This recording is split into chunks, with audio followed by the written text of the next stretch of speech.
Shalom, selamat malam Bapak Ibu sekalian. Hari ini kita akan melanjutkan tema besar kita mengenai kehidupan doa para orang tokoh-tokoh reformasi. Dan hari ini kita akan membahas mengenai kehidupan doa John Calvin. Sebelum itu mari kita bersatu dalam doa terlebih dahulu. Bapa kami yang di surga, kami bersyukur kepada Engkau untuk anugerah yang terus Kau limpahkan kepada kami, Kau yang pelihara kami sedemikian rupa, sehingga Engkau juga yang pimpin kami untuk kami boleh masuk dalam persekutuan sebagai saudara-saudara seiman. Kau pimpin kami untuk boleh belajar akan kebenaran firman-Mu, belajar dari tokoh yang telah Engkau bangkitkan di dalam doanya yang membangkitkan zaman untuk kembali kepada Engkau. Maka biarlah Engkau yang pimpin kami untuk kami boleh mengerti akan kebenaran-Mu, dan biarlah Engkau yang pimpin hamba untuk menjadi wakil-Mu dalam menyampaikan firman-Mu. Dalam nama Tuhan Yesus kami berdoa. Amin.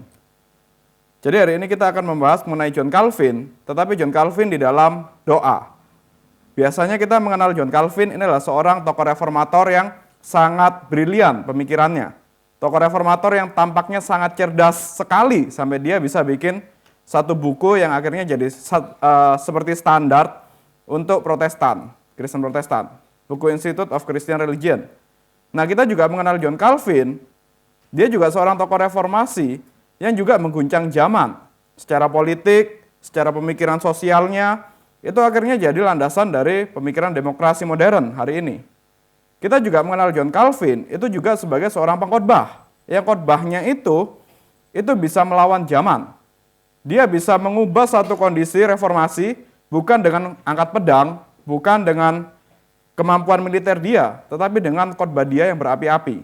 Itu pedangnya John Calvin, khotbah. Berbeda dengan kalau minggu lalu kita belajar John Knox, juga kalau kita tahu seorang reformator lain yang bernama Zwingli, itu angkat pedang. Tapi kalau John Calvin, dia berkhotbah. Nah, tetapi selain kita mengerti dia sebagai seorang reformator, seorang yang khotbahnya begitu luar biasa, seorang yang pemikiran demokrasi, jadi landasan demokrasi pemikirannya, seorang yang cerdas sekali, kita juga hari ini akan belajar bahwa John Calvin itu juga seorang pendoa yang luar biasa di dalam doanya. Maka kalau kita melihat kembali lagi ke konteks zaman reformasi, bagi para tokoh reformasi, doa itu adalah nafas kehidupan. Nafas kehidupan bagi iman. Dan terutama bagi John Calvin. John Calvin, dia menjadikan doa itu sebagai pusat dari seluruh keberadaannya, pusat dari seluruh teologinya, pusat dari seluruh pelayanannya, pusat dari segala hidupnya. Itu adalah doa. Maka kita nanti akan lihat bagaimana John Calvin berdoa, bagaimana dia ada waktu khususnya untuk berdoa. Disitulah kita bisa belajar, bisa meladani John Calvin. Saya mengutip sedikit dari buku Institute of Christian Religion. Di sini Calvin menyebut doa sebagai latihan iman yang utama. Seorang yang telah Tuhan pimpin untuk menjadi umat Tuhan, orang yang telah lahir baru dipimpin oleh Roh Kudus, itu harus memiliki jam doa yang khusus, karena ini adalah latihan iman. Tanpa berdoa, maka iman kita akan lemah. Tanpa berdoa, kita akan mudah untuk terombang-ambing oleh arus zaman. Tanpa berdoa, bagi konteksnya John Calvin, itu tidak akan bisa memimpin umatnya untuk bisa reformasi gereja, tidak akan kuat. Maka di sini doa adalah latihan iman yang utama. Maka kita bisa lihat Calvin di sini dia tidak menulis sekedar bikin teori dari menara gading akademik, tetapi John Calvin itu juga seorang hamba Tuhan yang ada di tengah pergumulan. Maka dia tahu bagaimana menggembalakan, bagaimana dia berdoa, bagaimana menghidupi apa yang dia tulis. Di tengah kehidupan yang waktu zamannya reformasi itu kan penuh penganiayaan. Orang-orang yang memilih untuk keluar dari gereja Katolik, terutama hamba-hamba Tuhan seperti John Calvin, itu nyawanya terancam. Pasukan Roma Katolik itu pasti akan membunuh begitu menemukan orang-orang seperti ini. Baik itu John Calvin, Martin Luther, Theodore Beza, itu akan dianggap sebagai lawan dari gereja. Maka justru orang-orang yang tadinya dianggap sebagai umat Tuhan, yang tadinya dianggap sebagai saudara-saudara seiman segereja, itu justru yang mau mengincar, mau membunuh, yang terus mengejar John Calvin. Jadi ada penganiayaan yang dialami. Dan di tengah penganiayaan bukan cuma John Calvin, tapi juga umat Tuhan yang lain yang keluar dari gereja Katolik, memutuskan untuk menjadi Protestan, itu juga mengalami penganiayaan. Nah, John Calvin beserta para tokoh reformasi yang lain itu menggembalakan umat yang di tengah penganiayaan yang seperti ini. Jadi umat Tuhan yang keluar dari Katolik Roma, yaitu mengalami hal yang mirip seperti para pemimpinnya. Mereka bisa ditangkap, mereka bisa dieksekusi karena memutuskan keluar dari Katolik Roma. Mereka di tengah penganiayaan. Kemudian juga ya penganiayaannya karena konflik gereja. Kalau Bapak Ibu di sini yang tahu, yang bergereja, ketika merenungkan gereja itu ada di tengah konflik, biasanya kita bagaimana? Kita akan ada perasaan kecewa, kita akan ada perasaan pahit, kita akan ada perasaan kok gereja begitu ya? Kok umat Tuhan begini ya? Nah, bagaimana kita bisa kuat, terutama hamba Tuhan, bagaimana menguatkan jemaat yang lagi di tengah gereja yang berkonflik? Di sini doa itu menjadi satu hal yang sangat penting. Kalau tidak berdoa sebagai komunitas, sebagai gereja, kita akan jatuh dalam konflik gereja yang terus-menerus yang bikin semakin parah. Kita sendiri juga akan semakin kering karena ada di tengah konflik seperti itu. Nah, tapi di sini doalah yang membuat ada kekuatan lagi, ada penyegaran, sehingga bisa menghadapi konflik gereja. Dan juga John Calvin ini memiliki kelemahan tubuh. Jadi Bapak Ibu kalau tahu usianya John Calvin itu tidak tua-tua sekali. Dia lahir tahun 1509, meninggal tahun 1564. Maka kurang lebih usianya sekitar 55 tahun. Dia sudah meninggal. Jadi dia muda. Ya memang pada konteksnya zaman itu kan memang usia orang tidak tua-tua sekali lah. Usianya muda-muda. Itu konteks di mana ada Black Death. Black Death itu satu penyakit pes, seperti penyakit pes yang melanda Eropa, yang bikin sampai seperberapa orang Eropa itu meninggal. Nah, itu dekat konteksnya sama reformasi. Martin Luther, John Calvin itu dekat-dekat.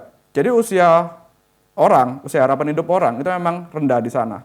Dan John Calvin ini bukanlah orang yang badannya segar bugar begitu saja. Dia sering sakit-sakitan.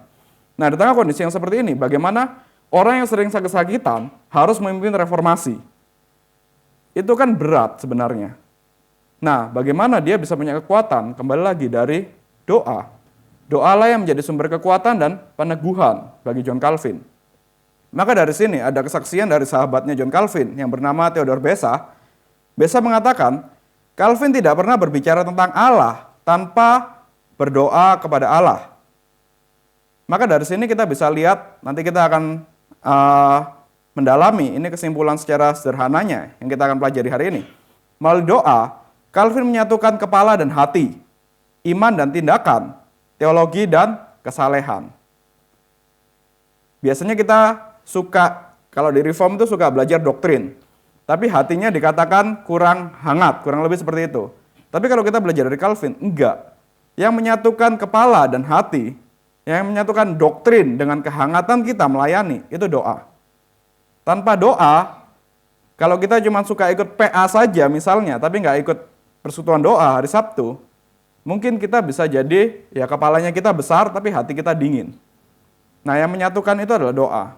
Kemudian yang menyatukan iman dan tindakan. Kadang kita punya iman, tapi kita ketika disuruh melayani, benar-benar untuk terjun di tempat yang susah, kita merasa nggak berani, tidak ada tindakannya. Nah, bagaimana kita bisa memutuskan untuk berani, bagaimana kita punya kekuatan untuk berani, kembali lagi itu dari doa.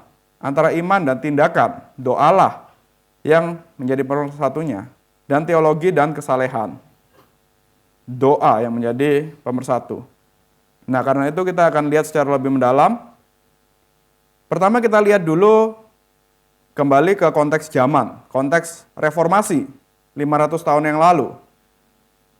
Pada zaman reformasi, pada zaman John Calvin, Martin Luther, dan juga Zwingli, dan bapak-bapak reformasi yang lain sekitar 500 tahun yang lalu, doa itu dianggap hanya sebagai ada dua jenis ekstrim yang berbeda. Satu mengatakan doa itu sebagai ritualisme, dan satunya sebagai mistisisme. Ritual di sini maksudnya, ya udah kita ke gereja, kita berdoa Bapa Kami, berdoa Salam Maria, konteksnya Katolik waktu itu, atau kita berdoa novena atau apapun itu, ya sudah, karena itu kan sudah rutinitas. Ya udah, ke gereja, doa Bapa Kami sampai hafal. Tapi apakah waktu mengucapkan Bapa Kami benar-benar ngerti maksudnya? Apakah waktu kita berdoa benar-benar ada kegerakan dari hati kita? Enggak tahu. Itu yang satu, ritual aja doa. Nah, yang satu ekstrem yang lain, masih di Katolik Roma juga, itu mistis.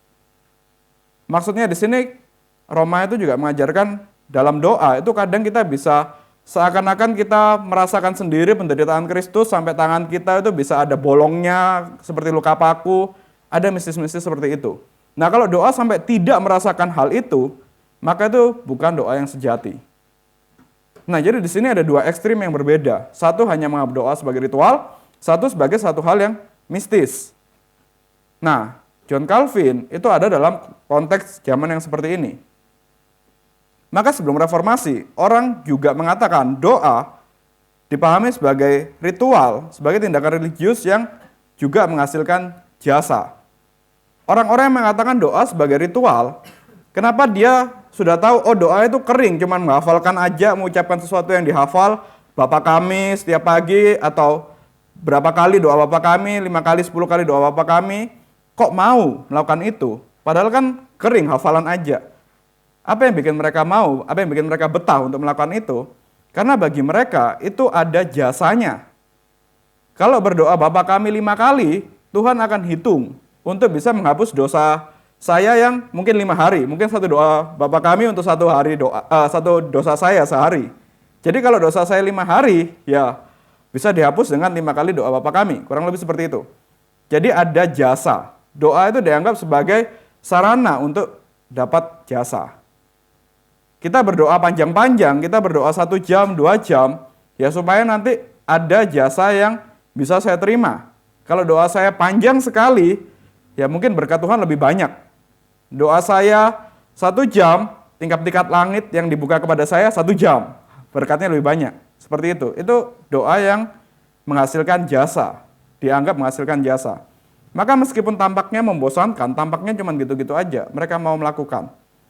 Karena mereka mengharapkan jasa ini. Kemudian, ya ini, Gereja Roma itu menekankan jumlah doa. Menekankan perantaraan santo dan santa. Dan penggunaan bahasa Latin yang tidak dipahami oleh awam. Pada konteks zamannya John Calvin. Sampai hari ini juga kita kalau ke Gereja Katolik Roma, itu ada beberapa doa yang pakai bahasa Latin. Karena ini memang tradisinya. Nah, masalahnya yang bisa berbahasa Latin, itu kan tidak semua orang, hanya orang terpelajar. Bagi John Calvin, itu satu hal yang salah. Awam, kalau sampai tidak bisa berdoa, awam sampai tidak bisa bernyanyi, tidak bisa memuji Tuhan, awam sampai tidak bisa mendengar firman Tuhan karena pakai bahasa Latin, maka itu seperti memberikan jarak kepada awam dengan Tuhan, umat Tuhan dengan Tuhan. Itu adalah dosa dari sang hamba Tuhan itu yang pakai bahasa Latin. Karena Tuhan harusnya dimengerti dalam bahasa masing-masing dari setiap umat Tuhan. Maka dari ini, praktik semacam ini itu menjauhkan umat dari hubungan pribadi dengan Allah. Inilah yang dikritik oleh John Calvin mengenai doa. John Calvin dalam buku Institut, dia mengatakan doa bukanlah sihir yang mengubah Allah, tetapi sarana yang Allah pakai untuk mengubah kita. Nah, ini satu hal yang menarik. Kadang kita menganggap saya berdoa itu supaya Allah berubah, supaya kehendaknya berubah. Kalau Allah tidak mau memberkatiku, saya berdoa supaya Allah mau memberkatiku, supaya Allah berubah. Tetapi John Calvin mengatakan terbalik, bukan supaya Allah berubah, tetapi justru supaya kita diubah oleh Allah melalui doa. Sarana yang Allah pakai untuk mengubah kita. Maka dari sini kita bisa lihat, reformasi ini memulihkan doa sebagai relasi anak dengan Bapa. Bukan kewajiban liturgis yang mekanis. Berbeda sekali pada zaman Katolik Roma dulu, 500 tahun yang lalu. Dengan demikian, doa menjadi tanda hidup rohani yang sejati, bukan alat administrasi keselamatan. Jadi ini adalah tanda hidup rohani. Orang yang hidup itu bernafas, nafasnya adalah doa. Bukan karena kita ada kepentingan administratif, bukan karena, oh saya Kristen, maka harus tunjukkan dengan berdoa. Enggak. Ada yang berbeda dari pandangan John Calvin dengan para orang-orang Katolik Roma pada zaman itu. Nah, kemudian kita masih lihat soal latar belakangnya dulu.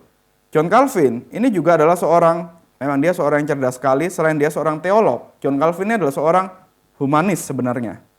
Nah, pada zaman 500 tahun yang lalu, seorang yang belajar di kuliahan itu selain belajar ilmu yang mereka pelajarin baik itu hukum, seni ataupun teologi, itu juga akan belajar humanis untuk dia bisa menjadi seorang yang humanis. Nah, pada konteks zaman itu ada satu ilmu yang dikatakan ilmu ad fontes. Ad fontes ini maksudnya kembali ke sumbernya. Fontes ini seperti gambaran fontaine, sumber air lah. Kembali ke sumber airnya. Jadi kalau kita mau minum air yang segar, itu kan bukan dari botol ini, tapi kita harus cari sumber airnya. Dari sumber airnya kita akan dapat air yang benar-benar segar. Nah, kalau kita cari air yang tercemar juga begitu. Kalau kita melihat air ini misalnya meracuni 1.000 orang, ya kita nggak bisa lihat botol per botolnya kan. Kita harus kembali ke sumbernya. Sumbernya seperti apa? Nah, di sanalah baru kita bisa nilai. Kenapa dia meracuni, kenapa dia menyegarkan. Nah, dalam teologi dan dalam semua ilmu yang lain di tahun 1500-an, itu harus belajar ad fontes ini. Kembali ke sumbernya. Terlalu kecil ya tulisan. Ya, dengarkan saja deh kalau gitu.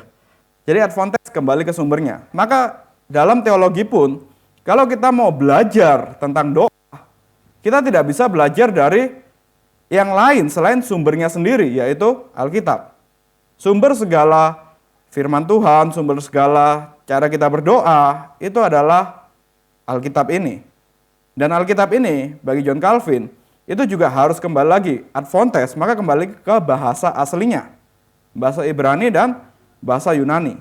Maka John Calvin itu memahami doa dalam Alkitab, dalam spirit aslinya, bahasa aslinya seperti apa.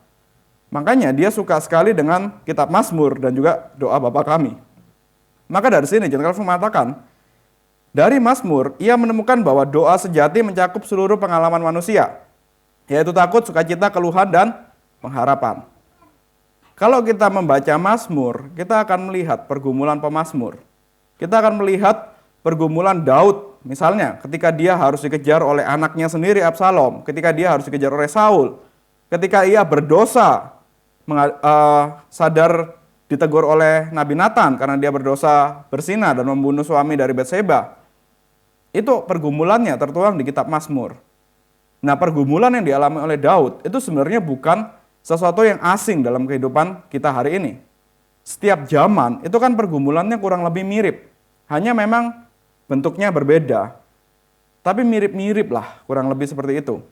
Kita yang mengalami pergumulan, misalnya Daud bergumul dengan anaknya, Daud yang dia harus bergumul dengan dosa, Daud yang harus dia dalam kondisi yang tidak enak, dia harus tinggal jauh dari istananya, tidur di mana saja, mungkin di rumah sakit, kita membayangkan jauh dari rumah, nggak enak tempatnya, kita bisa lihat pemazmur, oh Daud pernah berdoa seperti ini. Maka kita bisa tahu. Mazmur 23 misalnya, kalau kita kembali ke ad fontes, kita lihat konteksnya, Daud mengucapkan Mazmur 23, pujian yang sangat indah, itu justru dalam kondisi dia paling nggak enak. Dalam kondisi dia yang harus keluar dari istananya, harus tidur di gua-gua, harus tidur di padang belantara. Kalau dia tidur, itu dia bisa diserang sama binatang. Kalau dia tidur, dia bisa diserang sama pasukan Absalom. Maka dia bisa mengatakan dalam lembah kelam sekalipun, dalam bayang-bayang kematian sekalipun, aku tidak takut karena Tuhan besertaku. Nah, ini kan bisa kita tarik ketika kita menghadapi kondisi yang mirip juga seperti Daud. Biasanya kalau kami PI Rumah Sakit, saya suka pakai ayat ini, membayangkan orang-orang yang sudah sakitnya parah, sudah menjelang waktunya mau meninggal sekalipun, kita bisa katakan nanti dalam lembah yang paling kelam sekalipun, nanti di meja operasi sekalipun, di ruang operasi sekalipun, lembah kelam itu, Tuhan beserta kita, maka aku tidak takut bahaya. Nah, itu kan kita bisa lihat dari pemazmur, dari Mazmur. Nah, inilah John Calvin mengatakan, kalau kita mau berdoa, kembali lagi, lihat sumbernya, kitab Mazmur, yang penuh dengan doa-doa yang begitu baik. Maka di sini John Calvin mengatakan Mazmur ini sebagai sekolah doa bagi seluruh orang kudus. Sekolah doa bagi kita semua. Kalau kita bertanya bagaimana kita berdoa, bagaimana berdoa dengan penuh gairah, ya kembali lagi, John Calvin mengatakan, lihat Alkitab, kembali ke Alkitab, lihat kitab Mazmur. Ada 100-an pasal yang kita bisa belajar tentang berdoa. Di sanalah kita bisa sekolah akan doa. Mazmur itu mengajarkan bahwa doa bukan ekspresi formal, tetapi dialog pribadi dengan Allah yang hidup. Ini yang menarik. Kalau kita membaca Mazmur, itu berbeda dengan kita bikin doa berdasarkan teologi. Kalau doa berdasarkan teologi, kita bisa mengatakan, Tuhan, Kau Tuhan yang maha tahu, Engkau tahu pergumulanku, jawablah pergumulanku seturut dengan kehendak-Mu, amin. Tapi kalau kita lihat Mazmur, ini ada dialog yang begitu seperti puisi, yang terjalin antara pemazmur dengan Tuhan. Mari kita buka salah satu contohnya.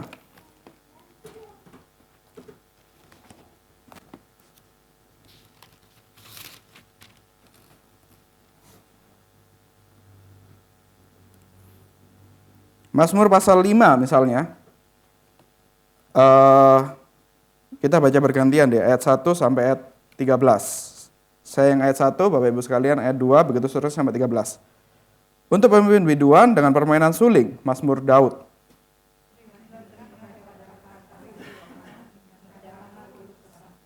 Dengarlah jeritanku, minta tolong, ya Rajaku dan Allahku, sebab kepadamulah aku berdoa.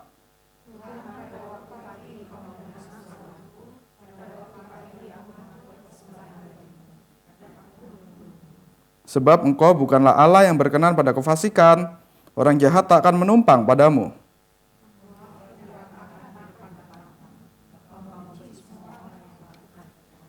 Engkau membinasakan orang-orang yang berkata bohong. Tuhan jijik melihat penumpah darah dan penipu.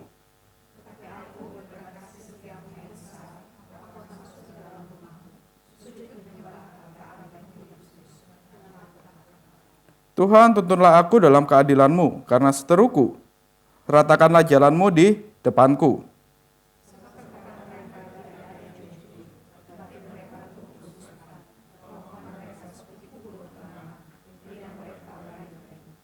Biarlah mereka menanggung kesalahan mereka, ya Allah. Biarlah mereka jatuh karena rancangannya sendiri. Buanglah mereka karena banyaknya pelanggaran mereka, sebab mereka memberontak terhadap Engkau.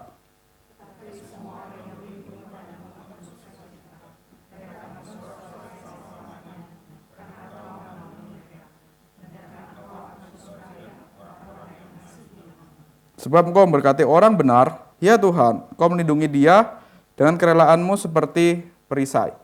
Kalau kita lihat di sini, ini seperti ada dialog antara Daud sang pemazmur dengan dia melihat Tuhan. Itu bukan seperti dia memberikan laporan. Bahkan kalau kita lihat di ayat yang keempat, ini seringkali jadi jebakan bagi para orang-orang yang berdoa hanya berdasarkan teologi saja. Seringkali ada diskusi yang remeh, mengatakan boleh nggak sih kita berdoa mengatakan selamat pagi Tuhan? Kalau kita lihatnya secara teologi, ya buat apa? Tuhan itu tidak terbatas oleh waktu. Tuhan itu melampaui pagi, siang, dan malam. Kita bisa berdoa kapan saja ya, tanpa perlu menyebut selamat pagi, selamat malam, atau apapun itu. Tapi kalau kita lihat, ini doa itu sebagai dialog. Ternyata yang menarik, di Mazmur pasal 5 ayat 4, justru pemazmur mengatakan, pada waktu pagi engkau mendengar seruanku. Pada waktu pagi aku mendengarkan isi pikiranku kepadamu. Lah, kenapa pemazmur menyebut Tuhan dengan atribut waktu ini?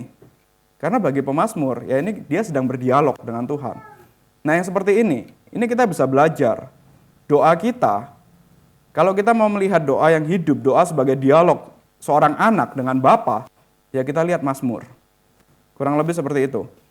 Jadi bukan satu hal yang dingin, bukan kita belajar doktrin yang kaku lagi, tetapi kita bisa lihat, bisa meladani dialog anak yang benar-benar membutuhkan pertolongan dari bapaknya. Dialog anak yang benar-benar sedang mencurahkan isi hatinya kepada bapaknya. Itu kitab Mazmur. Maka kita bisa lihat sebenarnya menurut John Calvin, doa dalam tradisi reform itu sangat jujur dan personal. Kita bisa melihat dari Daud yang begitu jujur akan keluhannya. Dan nanti kita juga akan lihat contoh-contoh doa dari John Calvin. Itu jujur dan personal. Jadi kita bisa lihat sebenarnya doa itu bukan harus kaku, harus dingin, harus sesuai dengan teologi yang tepat. Justru kalau kayak gitu ya, kita nggak akan punya doa yang hidup. Kita nggak bisa melihat Tuhan sebagai Bapa kita. Kita akan melihat dia hanya sebagai seperti guru atau seperti orang yang menulis satu buku doktrin. Kita menghampiri dia sebagai yaitu profesor teologi saja. Itu kan nggak hidup. John Calvin tidak seperti ini. John Calvin justru menjadikan doa itu sebagai relasi yang jujur dan personal dengan Bapa. Kemudian kita masih dalam konteksnya John Calvin, konteks zaman, penderitaan dan doa itu sebagai pergumulan iman. Di tengah pengasingan dari kota Prancis, John Calvin yang dikejar-kejar harus pindah-pindah kota, dari Prancis ke Jenewa, dari Jenewa ke Strasbourg, kemudian kembali lagi ke Jenewa, karena dikejar-kejar oleh pasukan. Dia harus pindah-pindah kota terus, pindah-pindah negara, karena setiap kali dia melayani, kemudian dia dengan api-api melayani, diusir sama penduduk negeri itu. Bahkan usirannya itu ancaman nyawa. Kalau enggak segera lari bisa ditangkap, dihakimi, dihukum mati. Maka dia selalu berpindah-pindah kota. Di tengah pengasingan seperti ini, di tengah konflik internal di Jenewa, dan di tengah penyakit kronis, bagi John Calvin, penderitaan itu justru memperdalam doa. Maka kita juga bisa lihat, ketika kita mengalami situasi yang penuh dengan penderitaan, mungkin kita sedang dididik oleh Tuhan untuk kita bisa memiliki doa yang lebih hidup, untuk kita memiliki doa yang lebih dalam. Orang yang tidak ada penderitaan sama sekali, itu kan tidak akan bisa berdoa secara lebih hidup, lebih dalam. Orang yang benar-benar sudah mengalami jalan serta Tuhan di tengah kondisi yang suram, tengah kondisi yang berat, itu akan ketika mengalami kondisi yang berat lagi, dia akan berdoa dengan lebih hidup lagi, berdoa dengan benar-benar percaya, oh saya ini benar-benar seorang anak yang butuh pertolongan Bapa. Ada kedalaman doa yang lebih. Berbeda dengan orang-orang yang hidupnya enak-enak saja, begitu saja. Justru itu berarti orang yang tidak dikasih oleh Tuhan. Tuhan biarkan dia dengan, ya dia sudah lupa dengan pergumulan, dia sudah tidak menikmati apa yang jadi perjuangan dalam doa, ya sudah, relasinya dengan Tuhan yang nggak ada. Maka kita bisa bersyukur, kita dalam kondisi yang penuh dengan tekanan, justru kita dapat berdoa lebih dalam kepada Tuhan. Calvin juga menulis surat kepada sahabatnya Farel. Dia mengatakan, saya kelelahan, tetapi doa membuat saya berdiri. Karena di dalamnya saya bersandar pada kekuatan Tuhan. Maka di sini kita bisa lihat, doa itu menjadi sumber ketenangan di tengah badai. Badai reformasi, badai penyakit, harus pindah-pindah kota, harus diancam nyawanya. Doalah yang menjadi sumber ketenangan bagi John. Dan John Calvin juga menggunakan cerita Yakub ketika dia di Sungai Yabok yang bergumul dengan Tuhan. Dia mengatakan doa itu bergulat dengan Allah sampai imannya diteguhkan. Jadi yang ikut kakek regional bisa mengatakan ini juga. Ini gambaran seorang yang berdoa, bergumul dengan Tuhan semalaman. Inilah sebabnya mengapa seluruh sistem teologi Calvin itu berakar pada sola gratia. Semua hanya oleh anugerah Tuhan. Anugerah Tuhan yang dapat dari mana? Dari berdoa. Melalui dia berdoa, dia bisa lihat, oh Tuhan tunjukkan anugerah, Tuhan tunjukkan pertolongan.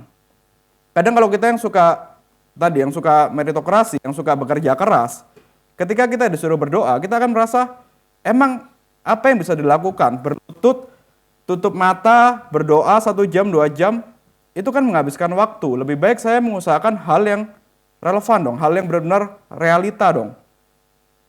Tapi ternyata setelah mengusahakan banyak hal seperti Yakub misalnya, ternyata malah ketipu sana, ketipu sini.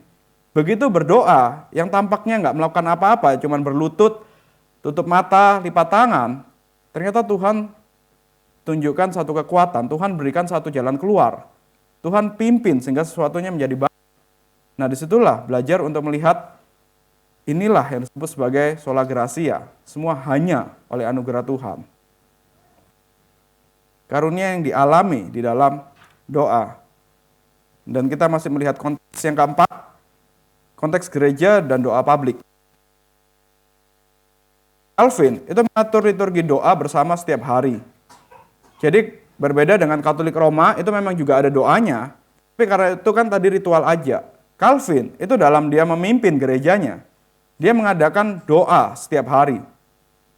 Dan dia juga berkhotbah di sana. Jadi setiap hari Calvin itu berkhotbah dan memimpin doa. Makanya reformasi bisa terjadi.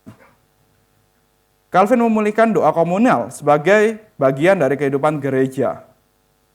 Liturgi mencakup doa pengakuan dosa, permohonan bagi penguasa, doa syafaat untuk bangsa, dan doa bagi pengajaran firman. Ini yang Calvin lakukan sepanjang dia melayani di Jenewa. Nah karena itu kalau kita mengharapkan ada kebangunan rohani, kita mengharapkan di kota Cikarang ini ada pertobatan, ya kita juga harus tekun dalam doa. Doa untuk wilayah kita, doa untuk bangsa kita. Di situ bisa terjadi hal yang luar biasa, bisa terjadi reformasi. Calvin tidak mengangkat pedang, tetapi dia berkhotbah dan mengajak umat untuk berdoa setiap hari. Dengan demikian, reformasi bukan hanya reformasi doktrin, tetapi juga reformasi kehidupan doa umat. Inilah kenapa doa komunal itu penting. Dan inilah kenapa Pendeta Tama itu selalu menekankan, kita yang melayani itu harus berdoa bersama di hari Sabtu. Karena ini yang akan menyatukan hati kita, ini yang akan menyatukan harapan kita, menyatukan doa kita di hadapan Tuhan. Maka di sanalah akan terjadi kebangunan rohani di gereja ini. Kalau kita doa sendiri-sendiri, individu-individu, ya kita nggak bisa melayani bersama sebagai satu tim. Tapi kalau kita melayani bersama sebagai satu tubuh Kristus, doa bersama-sama satu hati, kita akan bergerak bersama-sama, bernafas bersama-sama. Itu akan jadi satu gerakan yang indah. Berbeda dengan doa pribadi. Doa pribadi memang perlu, kita ada pergumulannya sendiri. Tetapi untuk pelayanan, untuk kebangunan rohani, untuk yang kita harapkan ada menjadi terang, menjadi garam bagi wilayah sekitar, itu kita harus berdoa secara komunal. Maka doa komunal itu penting bagi John Calvin, bagi reformasi. Kemudian kita masuk dalam poin yang kedua. Tadi kita lihat konteksnya Calvin dan juga pelayanannya, zamannya. Kita sekarang melihat definisi doa menurut John Calvin dan juga para reformator. Dalam buku Institutio, Calvin mengatakan doa adalah persekutuan rohani antara manusia dan Allah, di mana kita menyalurkan keinginan hati kita di hadapannya sambil menerima penghiburan dari hadiratnya. Doa adalah persekutuan rohani antara kita dengan Tuhan. Bagi Calvin, doa adalah respon terhadap wahyu Tuhan, bukan inisiatif manusia. Kalau kita bisa berdoa, itu bukan karena keinginan kita, bukan karena kemampuan kita, tapi ini adalah respon terhadap wahyu Tuhan, terhadap penyataan diri Tuhan. Allah yang berbicara dalam firman, mengundang manusia untuk menanggapinya melalui doa. Kalau kita bersyukur karena mendengar firman Tuhan, kita menanggapinya dengan apa? Sebelum kita melayani, sebelum kita terlibat di dalam tindakan, kita berdoa. Mengucap syukur terlebih dahulu atas apa yang Tuhan berikan kepada kita, firman Tuhan yang dihara kita. Maka doa itu justru bagi John Calvin adalah teologi in action, teologi yang dihidupi. Bukan berarti doa karena, balik lagi, 1 jam cuma berlutut, tutup mata, lipat tangan. Justru bagi John Calvin itu adalah teologi yang dihidupi. Bukan sesuatu tindakan yang sia-sia. Kemudian para teolog yang lain, Bullinger, dia mengatakan doa itu adalah nafas rohani yang menandakan kehidupan iman. Musculus, seorang teolog yang lain, mengatakan doa itu menyatakan kasih yang membentuk ketaatan. Dan Firmingly, dia mengatakan doa adalah instrumen providensi Allah. Jadi para reformator, ini semua adalah orang-orang yang memaknai doa dengan sangat dalam. Karena itulah mereka bisa mengubah zaman, menggerakkan zaman. Bagi mereka, doa bukan sekedar tindakan yang lalu begitu saja, tapi ini adalah kehidupan iman. Inilah yang membentuk ketaatan, inilah yang menjadi instrumen dari providensi Allah. Bukan satu hal yang lalu begitu saja. Kalau kita juga ingin agar hidup kita ada perubahan, ada reformasi dalam hidup kita, ya balik lagi kita melihat doa sebagai apa. Kalau kita melihat doanya sebagai instrumen rohani tadi aja, ya saya orang percaya, saya orang Kristen, maka saya berdoa. Atau kita mengharapkan hal-hal yang mistis tadi itu aja, ya hidup kita tidak akan ada reformasi dalam kehidupan. Hidup kita akan gitu-gitu aja. Yang mengharapkan hal yang mistis, kalau Tuhan tidak berbicara di tengah malam, anakku jadilah hamba Tuhan. Nggak mendengarkan hal yang mistis seperti itu, kemudian kita nggak ada apa-apa, jadi tidak bergerak kemana, karena mengharapkan hal yang mistis tadi aja. Karena Tuhan nggak kasih, ya udah kita selamanya akan diam begitu saja. Akan tidak melayani. Tapi kalau kita melihat doa itu sebagai nafas rohani, doa sebagai yang menyatakan kasih, bentuk ketaatan, instrumen kita, maka kita akan ketika berdoa, kita belajar untuk kehendak kita, apa yang kita lakukan, hati kita, itu sesuai dengan kehendak Tuhan. kita akan bertindak seperti yang Tuhan mau. Ada reformasi dalam kehidupan kita.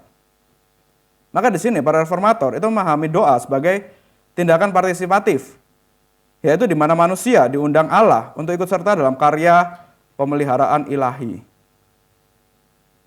Kita diundang oleh Tuhan untuk terlibat.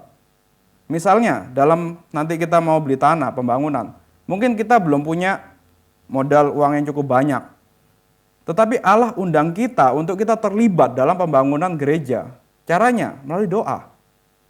Meskipun kita nggak bisa menyumbang banyak, tapi kita berdoa, atau bahkan mungkin kita tidak bisa janji iman sama sekali, tapi kita diundang untuk datang untuk berdoa. Itu kembali lagi, itu bukan cuma sekedar berdoa, tapi itu undangan Tuhan untuk kita terlibat. Ketika nanti akhirnya tanah itu benar-benar lunas terbeli, ketika nanti akhirnya kita melihat ada gedung gereja yang baru di tempat ini, kita bisa lihat, oh Tuhan pakai doa saya ya. Seorang yang sederhana ini, Tuhan mau pakai doa saya bisa terlibat di dalam mendoakan pembangunan sampai akhirnya jadi. Jadi ini adalah undangan Tuhan untuk kita bisa ikut serta dalam karya pemeliharaannya. Kemudian soal tujuan. Tujuan doa adalah untuk iman, pertobatan, dan syukur. Dalam buku Institutio, John Calvin mengatakan ada 6 tujuan doa. Pertama, kita datang kepada Allah dengan segala kebutuhan. Yang kedua, kita menyampaikan permohonan dengan rendah hati. Yang ketiga, mempersiapkan hati untuk menerima anugerah. Yang keempat, merenungkan kebaikan Allah. Kemudian yang kelima, menumbuhkan rasa syukur. Dan yang keenam, menumbuhkan iman terhadap providensia. Kembali lagi, doa itu ada tujuannya. Bukan sekedar kata-kata yang abstrak, bukan sekedar kata-kata yang keluar begitu saja. Tapi ada tujuannya. Tujuan akhir doa bukanlah perubahan keadaan, melainkan perubahan kita agar selaras dengan kehendak Allah. Maka kalau kita mengatakan, oh saya sudah berdoa lama nih, tapi kok kondisinya nggak berubah ya, kok gitu-gitu aja ya. Jangan-jangan memang harapan kita, apa yang kita mengerti tentang doa yang salah. Mungkin bukan tujuannya, mungkin Tuhan tidak tertarik untuk mengubah hal yang di luar itu, tapi Tuhan lebih tertarik untuk mengubah kita di dalam doa. Tuhan tidak menjadikan waktu Yakub misalnya harus bergumul dengan Laban misalnya. Tuhan tidak menjadikan Laban bertobat, Tuhan tidak menjadikan Laban menjadi lunak, nggak lagi menipu Yakub, tapi justru Tuhan itu kan mengubah Yakub. Waktu Yakub bergumul dengan Esau juga, ya memang Esau akhirnya mengampuni, tapi kan bukan sesuai dengan apa yang Yakub mau sebenarnya. Tapi Yakub berubah, Yakub jadi ya dia yang tadinya mengandalkan diri sendiri, sekarang mengandalkan Tuhan melalui pergumulan dengan Tuhan. Melalui doa. Kita pun juga begitu. Ada kalanya kita berdoa lama, kok kondisi kita tetap nggak enak, kok kondisi kita tetap bergumul. Ya mungkin memang Tuhan mau bentuk kita, Tuhan lebih tertarik untuk bentuk kita sesuai dengan kehendak Tuhan daripada sekedar mengubah masalah. Untuk membuat masalah jadi yaitu solusi yang Tuhan berikan itu mudah bagi Tuhan. Tapi lebih penting bagi Tuhan untuk mengubah hati kita. Inilah tujuan doa. Doa menyembuhkan kehendak manusia dari cinta diri menuju kepada kasih kepada Allah. Kemudian Calvin juga mengajarkan tentang cara dan isi doa. Calvin menekankan bahwa doa itu harus dibentuk, dikontrol, dan diinspirasi oleh firman. Nggak boleh sembarangan. Ada firman Tuhan yang membentuk, mengontrol, dan menginspirasi. Maka bagi John Calvin, doa Bapa Kami ini menjadi pola dari doa Kristen yang sejati. Dalam doa Bapa Kami, 3 petisi pertama berpusat pada kemuliaan Allah, dan 3 petisi berikutnya pada kebutuhan manusia. Ini menjadi satu pola. Dari kita belajar doa Bapa Kami dari 3 petisi pertama, ternyata doa itu juga untuk menyembah Tuhan. Doa untuk memuliakan Tuhan. Doa bukan cuma untuk pemuasan kebutuhanku aja. Kita belajar dari sini. Dan karena itu, John Calvin juga memberikan aturan doa yang benar. Yang pertama, doa itu harus hormat dan tulus. Kemudian yang kedua, kesadaran akan kebutuhan. Yang ketiga, kerendahan hati dan pengharapan pada janji Allah. Jadi kita bisa lihat di sini, John Calvin memang dia ketika berdoa, dia itu datang seperti seorang anak yang datang kepada bapaknya. Dia mengharapkan pertolongan dari bapaknya, dia bisa mencurahkan isi hatinya kepada bapaknya. Tapi di saat yang bersamaan, dia tetap ingin berdoa kepada Allah yang kudus, Allah yang maha kuasa. Meskipun dia adalah Bapa kita, tapi kita ya hanya oleh anugerah aja kita diadopsi jadi anaknya. Tapi kita berhadapan-hadapan dengan kudus. Maka harus tetap menjaga sopan santun, harus tetap menjaga kekudusan. Harus ada hormat yang tulus. Bukan hormat yang karena ada maunya, tapi memang karena kita sadar kita sedang berhadapan dengan Allah yang maha kudus.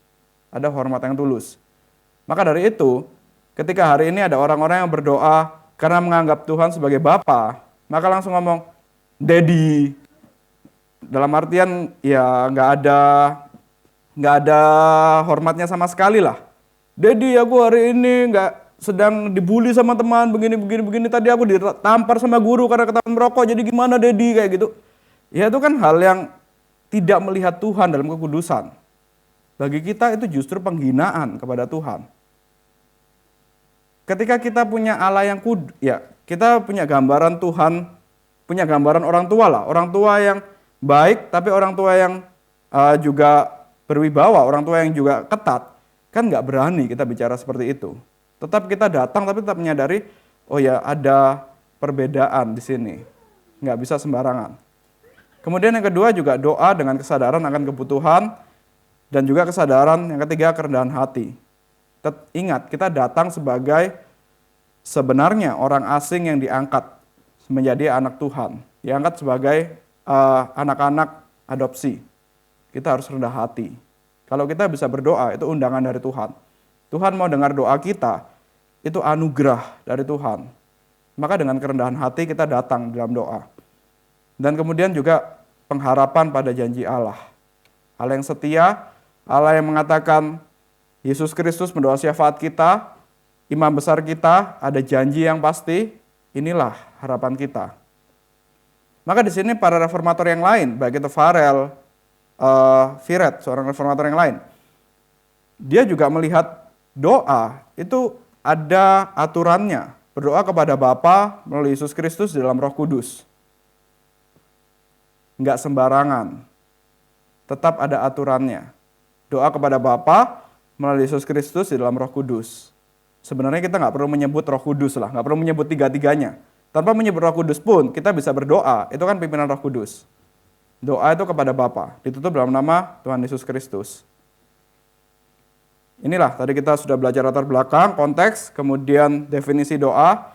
Sekarang kita masuk pada poin yang ketiga, yaitu kehidupan doa dari John Calvin. Doa sebagai teladan kesalehan. John Calvin itu memiliki disiplin di dalam berdoa. Dalam kesehariannya, Calvin itu memiliki kehidupan doa yang teratur. Dia bangun pagi, pasti yang dilakukan pertama berdoa, baca Alkitab, baru dia memulai kegiatan teologis dan pastoralnya.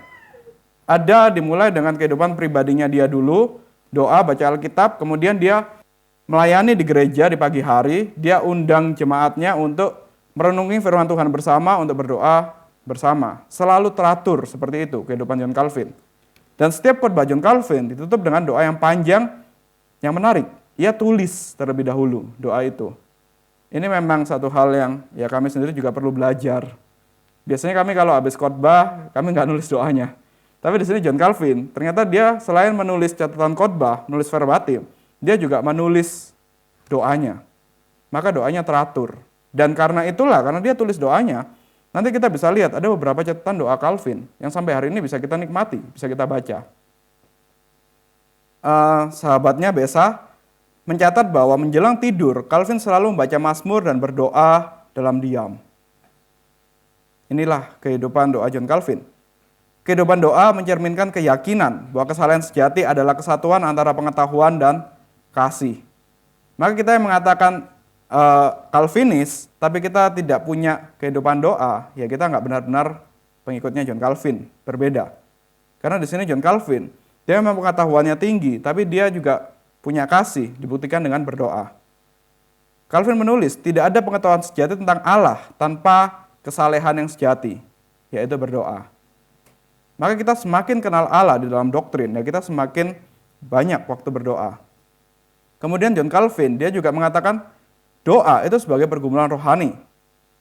Di dalam komentari Mazmur 42, Calvin berkata, ketika air mata menjadi roti kita siang dan malam, Doa menjadi tali yang mengikat kita kepada Allah. Maka dalam pergumulan yang sampai dia mengatakan, air mata itu sudah seperti roti yang kita makan siang dan malam. Roti itu kan makanan pokok di Eropa pada waktu itu, sampai hari ini. Sudah air mata itu kayak makanan pokok aja, kayak gitu. Pergumulan itu begitu menyiksa. Yang menjadi kekuatan kita adalah doa. Doa sebagai tali yang mengikat kita kepada Allah. Doa bukan tempat kita lari dari penderitaan, melainkan arena iman untuk kita diuji dan diteguhkan. Calvin berdoa bukan untuk menghapus penderitaan, melainkan untuk menemukan makna rohani di dalamnya. Dalam setiap penderitaan kita, Tuhan ada dalam lembah kelam. Apa maksud Tuhan? Apa yang Tuhan mau untuk kita dididik, untuk kita dibentuk? Tuhan mau menunjukkan kasih-Nya yang seperti apa? Kita akan menemukan itu dalam doa. Kemudian dalam pelayanan pastoralnya sebagai gembala, Calvin mengajarkan doa bersama dan juga doa pribadi. Tadi sudah sempat dibahas dalam liturgi gereja di Jenewa, doa memiliki posisi yang sentral. Setelah berdoa, setelah khotbah, dan sebelum sakramen. Banyak doanya bagi gereja Calvin. Ia percaya bahwa doa itu membentuk karakter jemaat. Doa membentuk karakter kita. Maka Pendeta Tama juga mengatakan, ya kita bisa sevisi, kita bisa pelayanan seirama, itu melalui doa. Doa pagi hari, di hari Sabtu, persekutuan doa. Itu bukan cuma sekedar kita kumpul dengar firman, sekedar kita berlutut, tapi ini adalah waktu di mana kita dibentuk karakternya sebagai satu tubuh Kristus, yang nanti akan senafas, akan beriringan bersama-sama dalam melayani sehati. Maka kembali lagi, doa komunal di hari Sabtu bagi konteks kita, itu penting untuk membentuk kesatuan hati kita. Dan kalau kita lihat John Calvin, sebenarnya di setiap komentarinya, itu dia akan mengakhiri dengan doa. Ada doa penutup. Jadi setiap kali John Calvin sudah membuat satu komentari, misalnya komentari Mazmur pasal 42 tadi, dia akan mengakhiri dengan doa. Jadi selain dia menulis secara teologi, dia juga menulisnya dalam doa. Kita lihat beberapa contohnya, 5 contoh dari doa John Calvin. Next. Terlalu kecil ya, saya bacakan. Doa John Calvin dalam komentari Kejadian 1. Ya Allah yang Maha Kuasa, karena Engkau berkenan menarik kami kepadamu melalui firman-Mu, dan telah menempatkan di hadapan kami cermin kemuliaan-Mu di dalam ciptaan-Mu, berilah kami agar tidak buta di tengah terang siang hari, dan tidak menyalahgunakan terang yang telah Kau anugerahkan, melainkan bangkitkan kami untuk merenungkan kemuliaan-Mu, supaya kami diubah menjadi serupa dengan gambar itu, sampai kami menikmati penglihatan sempurna di surga melalui Kristus Tuhan kami. Amin. Ini doa seorang John Calvin, yang doanya dia menunjukkan ya memang dia butuh untuk bisa tidak tertidur di siang hari, untuk dia bisa melihat kemuliaan Tuhan melalui alam. John Calvin pun juga memohon itu kepada Tuhan. Dia melihat bahwa ada kemuliaan Tuhan melalui ciptaan, dan dia memohon untuk dia bisa lihat itu. Kemudian yang kedua, doa penutup dari Mazmur 119. Ya Tuhan, karena Engkau telah memilih kami menjadi umat kepunyaan-Mu, kiranya kami benar-benar mempersembahkan diri kami kepadamu, supaya kami melekat kepadamu dengan segenap hati dan tidak tergoda oleh pencobaan dunia, tetapi tetap teguh dalam panggilan kudus yang telah Kau anugerahkan, sampai kami dikumpulkan dalam kerajaan surgawi-Mu, melalui Yesus Kristus, Tuhan kami. Ada permohonan dari John Calvin untuk tetap dia melekat kepada Tuhan dalam segenap hati. Ini kan menunjukkan posisi dia menyadari ya dia butuh pertolongan Tuhan. Seorang John Calvin pun berdoa memohon ini kepada Tuhan. Kemudian doa atas Ayub 23 ayat 10.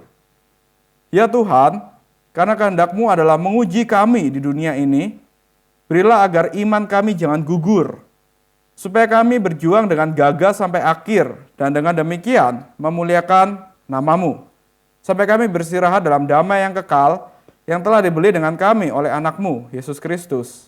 Amin. Ini seorang yang mengatakan kita sekali selamat tetap selamat. Keselamatan adalah dari kekal, pemilihan Tuhan yang dari kekal. Tapi dia pun juga mengatakan, berilah agar iman kami jangan gugur. Melalui perenungan akan Ayub 23, John Calvin berdoa seperti ini.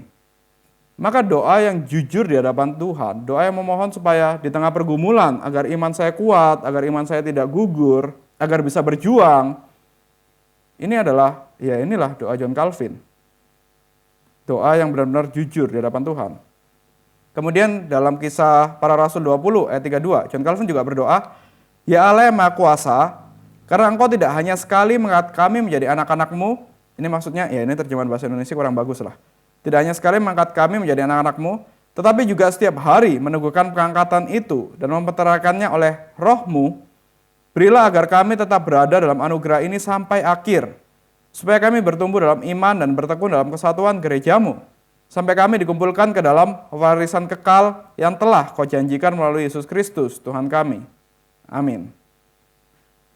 Kemudian yang terakhir, ketika John Calvin sudah sakit keras, kemudian sudah tampaknya dia akan meninggal sebentar lagi, dia juga masih sempat menuliskan doanya, yang kemudian nanti diberikan kepada sahabatnya.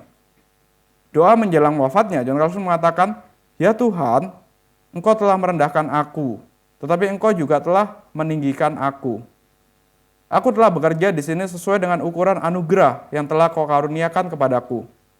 Aku tahu, ciri lelahku tidak sia-sia, namun aku mengaku bahwa semuanya adalah pekerjaan-Mu. Kiranya sisa hidupku ini memuliakan Engkau, dan aku membuskan nafasku dalam damai, bersandar pada belas kasihan-Mu melalui Yesus Kristus. Amin. Inilah contoh dari doa-doa John Calvin, yang sebenarnya kita masih bisa temukan banyak di perpustakaan. Ada komentar John Calvin, di sana ada banyak doa-doanya. Kita bisa belajar. Dari sini setidaknya ada ciri-ciri doa dari John Calvin. Yang pertama, doanya Trinitarian. Memang dia tidak menyebutkan Roh Kudus. Tapi dari situ kita bisa lihat, doa John Calvin digerakkan oleh Roh Kudus. Doa selalu ditujukan kepada Bapa melalui Putra dalam Roh Kudus. Selalu tutup dalam nama Tuhan Yesus Kristus. Doa kepada Bapa. Doanya kristosentris. Kristus menjadi pengantara dan dasar dari pengharapan. Doa John Calvin Alkitabiah. Doa lahir dari teks firman Tuhan yang baru ditafsirkan. Yang Ayub tadi misalnya, setelah merenungkan akan penderitaan, dia berdoa agar ya di tengah penderitaan Tuhan yang jaga. Kemudian providensia, pemeliharaan Tuhan. Doa mengakui kedaulatan Allah atas segala peristiwa. Dan yang terakhir doa John Calvin itu pastoral, yang mencerminkan hati seorang gembala yang mendoakan umatnya. Jadi ini ciri-ciri doa John Calvin. Kemudian kita masuk pada poin yang terakhir. Maka John Calvin juga mengajarkan ada prinsip doa yang benar. Yang pertama, ada rasa hormat kepada Allah yang kudus. Kemudian ada, ini sudah tadi sebenarnya, ada sense of need, ada kesadaran mendalam akan ketergantungan akan Tuhan, ada penyerahan diri dan pertobatan yang mendalam. Ada keyakinan bahwa Allah yang mendengar dan menolong. John Calvin menulis, tanpa rasa hormat, doa menjadi penghujatan. Tanpa kebutuhan, doa menjadi kebiasaan kosong, liturgi aja. Tanpa kerendahan hati, doa menjadi kesombongan. Tanpa pengharapan, doa menjadi keputusasaan. Maka inilah aturan yang John Calvin ajarkan di dalam kita berdoa. Ada rasa hormat, kebutuhan, kerendahan hati, dan pengharapan. Kemudian juga kita belajar dalam teologinya. John Calvin mengatakan doa dan juga firman Tuhan dan sakramen itu adalah means of grace, sarana anugerah yang Tuhan berikan kepada kita. Alat yang dipakai oleh Roh Kudus untuk menyampaikan anugerahnya kepada kita.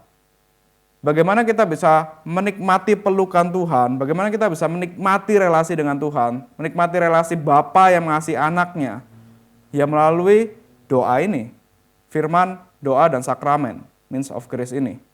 Doa adalah instrumen providensi Allah. Allah bekerja melalui doa, bukan di luar doa.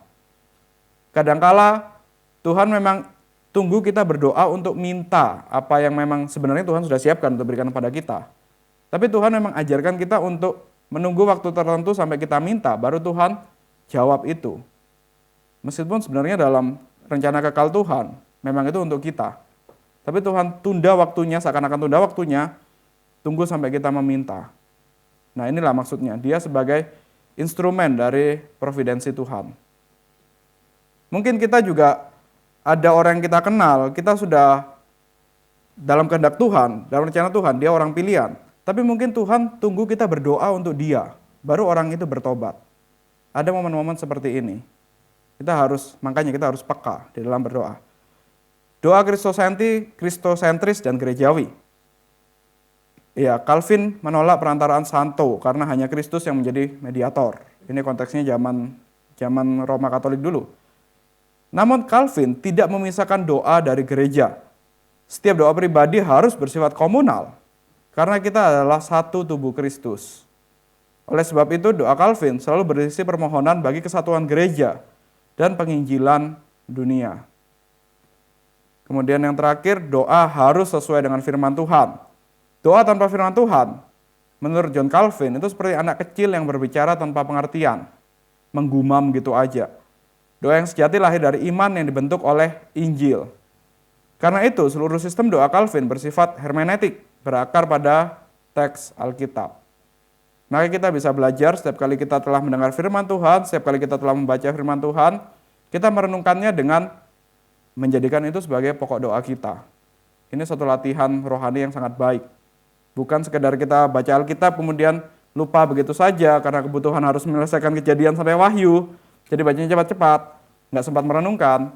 Nah, John Calvin mengajarkan salah satu cara untuk kita bisa merenungkan, untuk kita bisa benar-benar tahu firman Tuhan itu apa, jadikan itu sebagai pokok doa. Ini yang bisa kita pelajari. Kita akan masuk dalam diskusi, sebelum itu mari kita berdoa.